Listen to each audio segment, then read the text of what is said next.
آپ تھوڑی دیر کے لیے امیجن کریں اور سوچیں کہ آپ کے پاس کوئی ایسا لیٹر آئے، کوئی ایسا خط آئے جو آپ کو سمجھ میں نہ آ رہا ہو، وہ کسی دوسری زبان کے اندر ہو، فرانسیسی زبان میں ہو یا چائنیز زبان میں ہو، جو آپ کو خط سمجھ میں نہ آ رہا ہو، اور آپ اس خط کو لے کر شہروں میں گھوم رہے ہوں، لوگوں کے پاس جا رہے ہوں ٹرانسلیٹ کروانے کے لیے، لیکن کوئی آپ کو ٹرانسلیٹ کر بتا بھی نہیں رہا ہے، تو کیا آپ پریشان ہوں گے یا نہیں ہوں گے؟ تو آپ کا جواب ہوگا بالکل ہم پریشان ہوں گے۔ مگر شرم کی بات یہ ہے کہ ہم مسلمان، جو قرآن ہمارے نبی پر 1400 سال پہلے نازل ہوا، آج ہم اس کو سمجھنے کے لیے اور سیکھنے کے لیے کتنی کوشش کر رہے ہیں۔ ہم ہندی، انگلش اور دوسرے سبجیکٹ کو سیکھنے کے لیے رات کو رات نہیں سمجھ رہے ہیں، دن کو دن نہیں سمجھ رہے ہیں۔ آپ بالکل دوسرے سبجیکٹ کو پڑھیں، ہر فیلڈ کے اندر آپ ماہر بنیں، لیکن سب سے پہلے ہم قرآن پڑھیں، تاکہ اللہ تبارک و تعالیٰ کل جب ہم سے پوچھے کہ ہم نے تو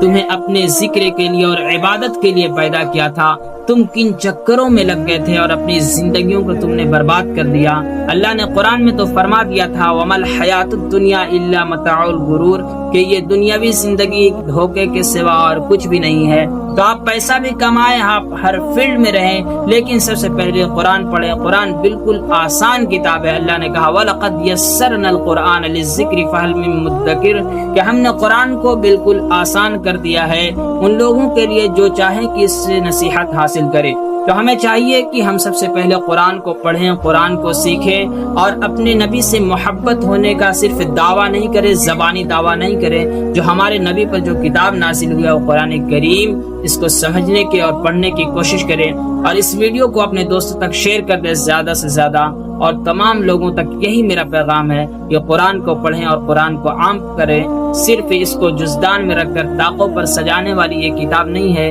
بلکہ یہ کتاب تو ہمیں زندگی جینے کا سلیقہ سکھاتی ہے اور ہر موڑ پر ہمیں رہنمائی کرتی ہے۔ اس لیے ہم قرآن سے رہنمائی جب حاصل کریں گے تو ہم نہ ہی گمراہ ہوں گے، نہ ہی بھٹکیں گے، نہ ہی پریشان ہوں گے، اور نہ ہی